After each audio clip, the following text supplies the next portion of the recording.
C'est un homme de radio, bien sûr. C'est un homme de scène. C'est un homme de télévision aussi. François Pirette. Comment est-ce que je vais vous expliquer? Nathalie! Nathalie! Nathalie! Eh ben, je suis la maman de Nathalie.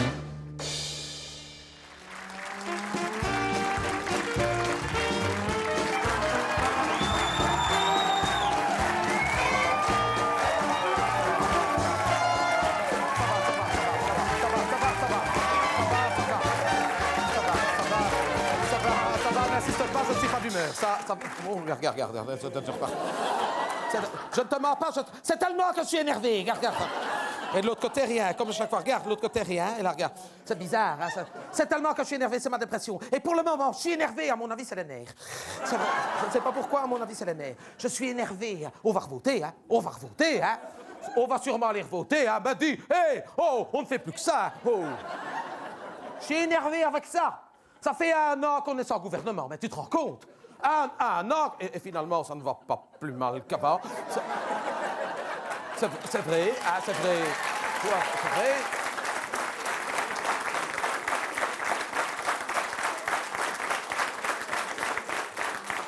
Sans se demander quand il travaille ce qu'il faut en plus, peut-être rien du tout, hein. Finalement, ça fait peut-être des années qu'on les paye, on n'a rien à faire, mais au moins cette fois-ci, on le sait. Ah, bon, ça m'énerve. 1 an sans gouvernement. Me dit, oh. On sent que c'est écrit, hein. Me dit, oh. C'est vrai, tout ça à cause de l'autre, là. Le jeune, là, le gamin. Il a 1 an, là. Le jeune, le gamin, là. Alexandre Decroix!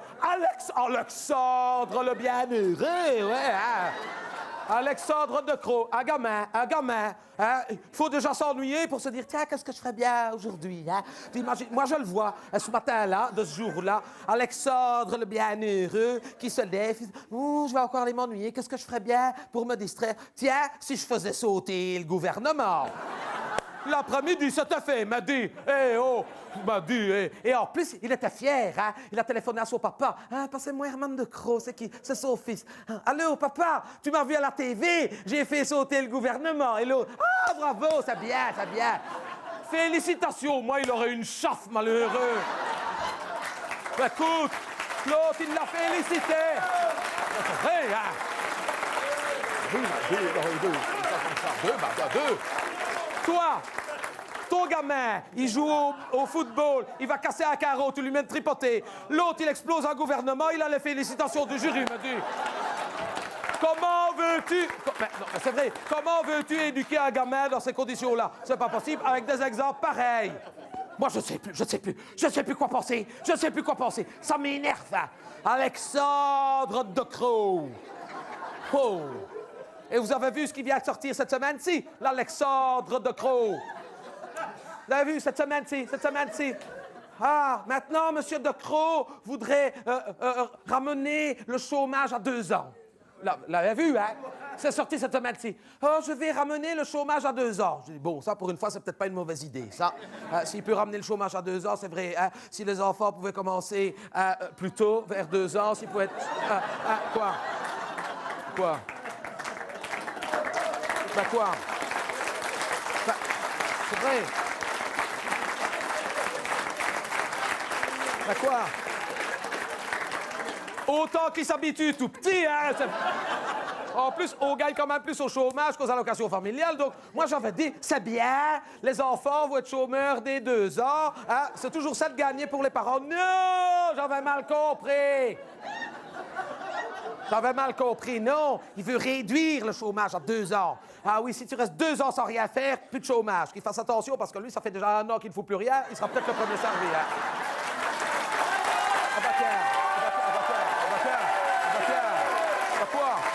Quoi? C'est vrai? Non, avec 2, c'est... Et moi, attention, ça n'a pas raté. Cette semaine-ci, j'ai eu une convocation à l'ONEM. Hein? J'ai dû aller me présenter à oui, Forum, ça va. Est-ce que je voyais des gens qui disaient quoi? Oui, mais moi, il y a tellement longtemps que je suis au chômage, j'ai toujours dit à l'ONEM. Hein? Écoute, tu dis à l'ONEM, tout le monde te comprend. Hein? C'est vrai que c'est Forum. Ça fait des années que je vais, je connais l'homme depuis des années. Ouais. Et sur les années, il a avant, c'était l'homme de l'ONEM. Maintenant, c'est un forum. C'est le forum du forum. Et alors,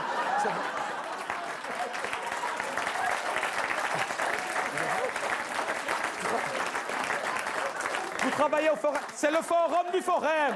C'est vrai. Bien.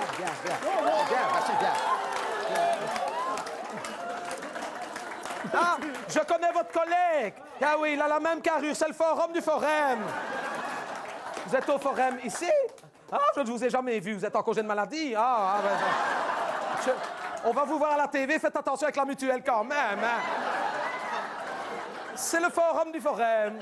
Moi, je connaissais l'homme de l'ONEM. Eh bien, tu as l'homme de l'ONEM et le forum du forum. Ça, voilà.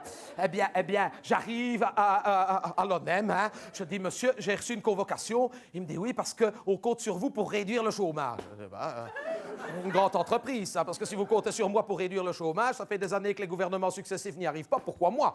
Il dit, non, vous m'avez mal compris, madame. Il faut que chacun amène sa pierre au mur. Hein. Il faut aller travailler.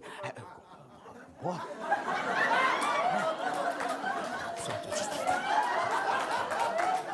Tu me vois aller travailler comme ça, c'est pas possible. Hein? Moi, travailler? Ah, ça va, hein? Il y a déjà son collègue qui est sur la maladie. Attends.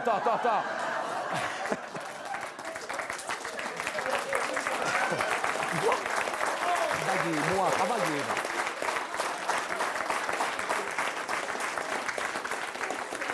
Je dis, ce n'est pas possible, je n'ai pas de diplôme. Il me dit, oh, mais c'est pas grave, on va vous trouver quelque chose. Je dis, non, vous devez sûrement vous tromper. Pourquoi moi travailler? Parce qu'il me dit, tout le monde doit retourner travailler. Je dis, attention, monsieur, vous parlez peut-être contre vos propres intérêts, à vous, hein. Je dis, parce que, imaginez, si tout le monde retrouve du travail, vous allez vous retrouver au chômage. Attends, c'est vrai. Et je lui ai dit, si vous vous retrouvez au chômage, il ne faut pas compter sur moi pour aller travailler à vous payer à ne rien faire, hein, attends. C'est vrai. Quoi? Il me dit, non, j'ai du travail pour vous. Je dis, oh non, vous devez vous tromper. D'ailleurs, c'est vrai que j'avais triché, j'avais pris le ticket de la femme qui était après moi, j'avais échangé. Je dis, non, il y a sûrement un malheureux hasard. C'est à la femme qui est là, regardez, elle en a besoin. Faites celle qu'on a besoin. Faites celle qu'on a besoin. Regardez, c'est une mère au foyer sans enfant, regardez. Non, c'était pour moi. Il m'a dit, j'ai quelque chose dans vos cordes. Je me demande bien quoi. Il me dit, femme à journée. Ah! Femme à journée, il m'a dit, moi, dans mes cordes, femme à journée. Je lui ai dit, mais monsieur, vous n'avez jamais vu le déluge qu'il y a chez moi? Moi, femme à journée. Mais attends, mais on était mardi, j'avais une vaisselle comme ça depuis vendredi. Et il voudrait que j'aille faire le ménage, moi, mais ça ne va pas, non. Je dis, c'est vrai, ça fait des années que je ne fais plus le ménage. C'est moi que je lui dis, qu'est-ce qu'il fait? Je dis, mais ma femme à journée. Attends, je touche mon chômage, je le paye avec, elle n'a qu'à travailler, attends. Ben, c'est vrai. Il me dit, mais non, mais vous inquiétez pas, ce n'est qu'un jour par semaine. Je dis, quand? Il dit, le mardi. Je dis, c'est pas possible. Le mardi, je dis, non, le mardi, c'est pas possible. Je dis, c'est le jour de mon pointage. Donc, c'est pas possible. Je ne peux pas aller travailler le mardi. Je dis, en plus, je dis, le mardi, vous vous rendez compte? Moi, femme à journée, le mardi, c'est le jour que ma femme à journée vient faire le ménage chez moi. Si ça se trouve, vous m'enverriez faire le ménage chez elle. Elle m'a dit, mais oh. Faut pas exagérer non plus, hein. Et il me dit, non, il y a peu de chance parce que c'est femme à journée de nuit. Il y a un hiatus dans l'énoncé, hein. Femme à journée, mais de nuit. Une chauve-souris. Hein, tu es femme à journée de nuit. Il m'a pris pour une chouette. Je dis, comment ça, femme à journée de nuit? Oui, c'est pour les entreprises. Tu vois, c'est pour les entreprises. Parce que dans les entreprises, dans les bureaux, je lui ai fait peur, je vais changer. Elle a eu peur. Elle est trop jeune, elle a eu peur. Oh, tu n'es pas plus rassurée. Elle n'est pas plus rassurée. Vous êtes de famille, c'est ta maman. Ah oui, ça se voit. C'est trop près. C'est vrai qu'à la TV, on est moins près. Hein.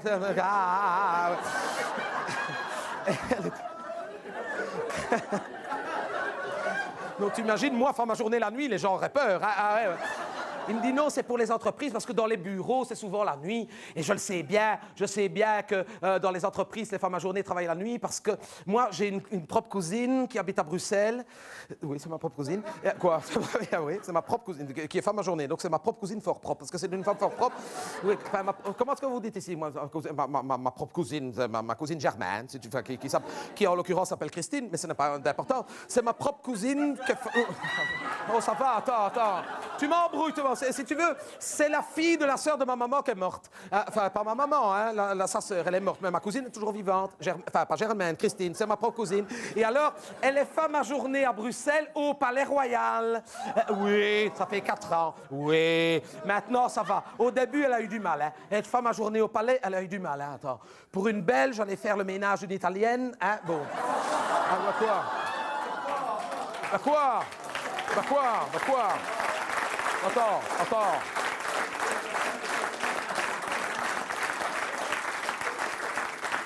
C'est le monde à l'envers quand même. Hein. Maintenant, c'est les Belges qui vont nettoyer pour les Italiennes. Et en plus, quand il y a une Espagnole dans la place, attends. C'est du gaspillage, hein? Non, elle est femme à journée au Palais Royal, ça fait 4 ans. Elle a déjà vu le roi en pyjama, par exemple. Hein? Oui, plusieurs fois. Ben oui. Elle prend son service à 9 h, donc elle le voit. Elle m'a déjà dit, écoute, je n'ai encore rien dit, laisse-moi expliquer, laisse-moi raconter parce qu'il en a encore beaucoup après, laisse-moi... Elle m'a dit, écoute, le roi en pyjama, tu ne le reconnaîtrais pas. Elle m'a dit, un homme comme tout le monde, hein, il passerait inaperçu. Hein. Et elle m'a dit, c'est parce que c'était dans le couloir de sa chambre que je l'ai reconnu, ou sinon je ne sais pas qui c'est. Hein. Ah, si, elle en a déduit que c'était le roi. Ou sinon, elle m'a dit, un homme comme tout le monde. Hein, d'ailleurs, elle lui a dit, sire, si je peux vous donner un conseil, le jour où vous voulez sortir inaperçu, sortez en pyjama. Hein. Ah oui, elle lui a dit. Ah oui. Elle l'a dit à la reine aussi, ça s'est moins bien passé. Oui, parce qu'à soir, elle voit la reine en robe de nuit. Il paraît qu'elle a exactement ou à peu près la même que la mienne. C'est pour te dire qu'elle s'habille bien. Et alors, oui, la même. Elle m'a dit, c'est exactement la... Enfin, la reine, tu imagines la reine? Enfin, attends, mais évidemment, plus comme ça, évidemment. Hein,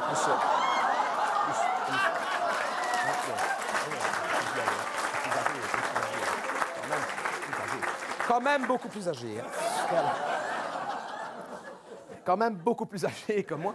Et elle me dit, écoute, la même robe de nuit que toi. D'ailleurs, elle lui a dit, ouh, majesté, ma cousine a exactement la même robe de nuit. Elle m'a dit, mettez des bigoudis, c'est elle. Vous avez une superbe robe de nuit magnifique, hein, vous passez inaperçu. Tu parles, c'était pas une robe de nuit, elle sortait à la gala de la Croix-Rouge. Elle a eu peur pour sa place quand même. Empêche que... Je me suis toujours demandé, est-ce qu'ils vont voter, ces gens-là? Hein? Parce que si on y retourne, ils y vont aussi, après tout. Hein? Après tout, c'est pas toujours pour les mêmes. Hein? Oh, on va y retourner. Hein? Je suis sûr qu'on va y retourner. Hein? C'est parti pour. Hein? Mais moi, c'est terminé. Hein? Cette fois-ci, je ne vais plus la première à l'ouverture du bureau. Hein? Ça, une fois, mais pas deux. Hein? L'année passée, 13 juin. Ah non, jour pour jour, hein? Pile. Hein? 13 juin, l'année passée. C'est un dimanche, c'est pas compliqué, on votait. Tu peux vérifier dans le calendrier. 13 juin, je vais voter, évidemment, bien obligé. Et comme on habite juste à côté du bureau de vote, nous, on a toujours habité à côté de l'école. Je me suis dit ce jour-là, tiens, je vais mettre mon réveil, je vais aller tout de suite. Si je suis la première, au moins, je n'attends pas. Tu sais pas bien. Donc, j'avais mis mon réveil sur 7 h. Hein, je me suis dit, je vais vite aller voter, comme ça, je vais vite me recoucher après et je peux me le relever. Ben quoi? Ben c'est vrai. D'ailleurs, je ne m'étais pas changé. J'avais été comme ça. Ben quoi? Ben il n'y avait personne à cette heure-là.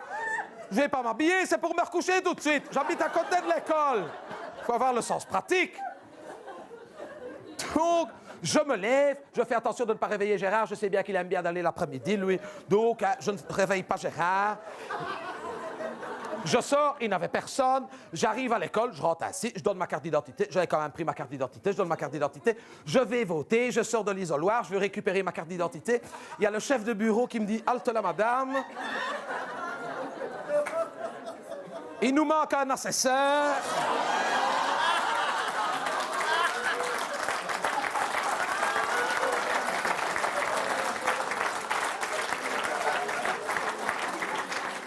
Je suis resté là jusqu'à minuit.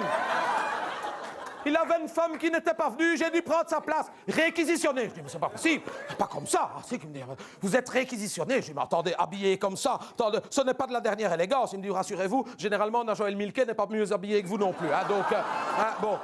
Si ce n'est qu'elle, elle choisit, elle le fait exprès. Oui, mais quand même, vous pouvez pas me garder comme ça. J'allais aller me recoucher. Il me dit, vous recouchez? Vous n'y pensez pas? Il me dit, hein, votre devoir de citoyenne, mon devoir de citoyenne. Attends, j'aimerais bien aller me coucher quand même. Je ne peux pas rester comme ça, monsieur. Je n'ai même pas pris une tasse de café, je n'ai pas déjeuné, je n'ai même pas brossé mes dents. Il me dit ça, je l'avais remarqué, qu'il me dit, ouais, attends. Il me dit, d'ailleurs, ça nous aidera, hein, au dépouillement, vous décollerez les enveloppes. Ah, attends. J'ai dû rester là à 8 h du matin jusqu'à minuit et demi passé. Ah oui, mais attends, sans avoir pris de petit déjeuner, sans tasse de café, rien du tout. Moi, à un moment, j'ai tout vu tourner. Quoi, à 11 h du matin, je suis tombé dans les pommes, hein, hypoglycémie. Hein.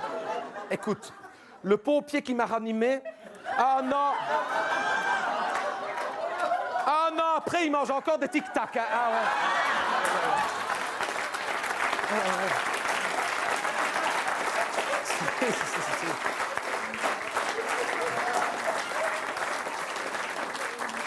Oui, mais tu te rends compte, hein? Je suis resté comme ça la journée entière. À 3 h de l'après-midi, qui est-ce qui rentre dans le bureau? Jean-Michel Javot. J'étais gêné. Bon, il ne me connaît pas. Moi, je le connais quand même. Hein? Tu te dis, bon, c'est un bel homme. Un bel homme comme ça, t'as quand même envie d'être à ton avantage. Je m'étais fait discrète. En plus, c'est à moi qui vient donner sa carte d'identité. Je me suis dit, il est plus jeune qu'il n'en a l'air. C'est encore mieux. Bravo que je me dis en moi-même, mais je ne lui avais rien dit. Attends, je ne voulais pas l'accommoder non plus. Il va voter, ça a pris 2 minutes. Il ressort, évidemment, Jean-Michel Javot, donc des journalistes, et des caméras, et des photographes. Oh, monsieur Javot, vous allez bien faire une photo avec le personnel du bureau.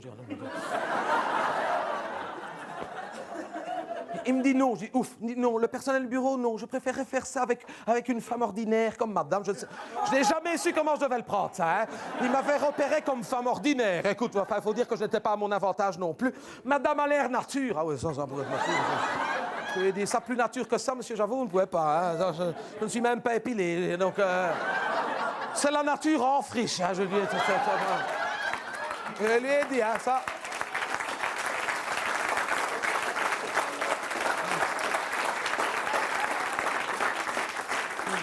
Je lui ai dit, avec moi, le bonheur est dans le pré, hein, pas de problème. Hein. Il me dit, je vais faire une photo avec madame qui a l'air si nature. Donc, il vient à côté de moi, je dois me lever avec tous les journalistes. Donc, je prends vite une grande respiration. Je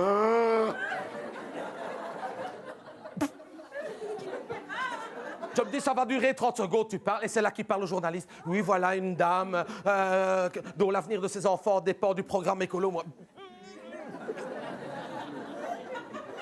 Et il parle, et puisqu'il parle, moi, à un moment, je lâche tout. Je le savais écolo, mais je ne l'avais jamais vu aussi vert.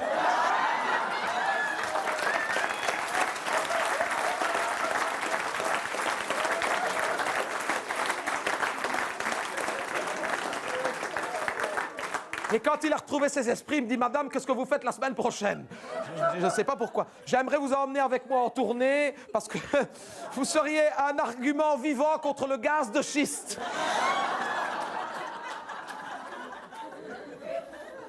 Tu ne m'auras plus jamais. J'ai passé la journée au bureau de 7 h à minuit quasiment. En plus que je voyais passer tout le monde qui me connaissait, j'étais gêné. Et en fin de journée, qu'est-ce qui s'amène? Ma voisine, hein, qui me donne sa carte d'identité, qui me dit « Ah, c'est toi qu'elle a ?» qu'elle me dit « Ah, c'est toi qui as pris ma place !»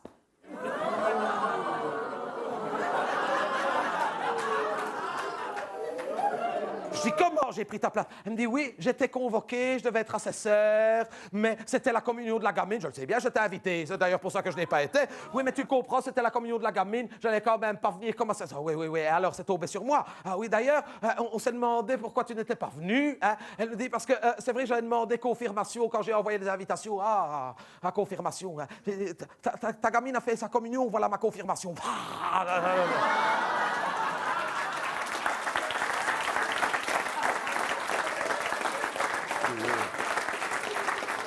Tu ne m'auras plus jamais au bureau de vote à 8 h du matin, c'est terminé. Hein. Ça, c'est fini. On a beau me dire que le monde appartient à ceux qui se lèvent tôt, la prochaine fois, je mets mon réveil à midi. Hein. Oh.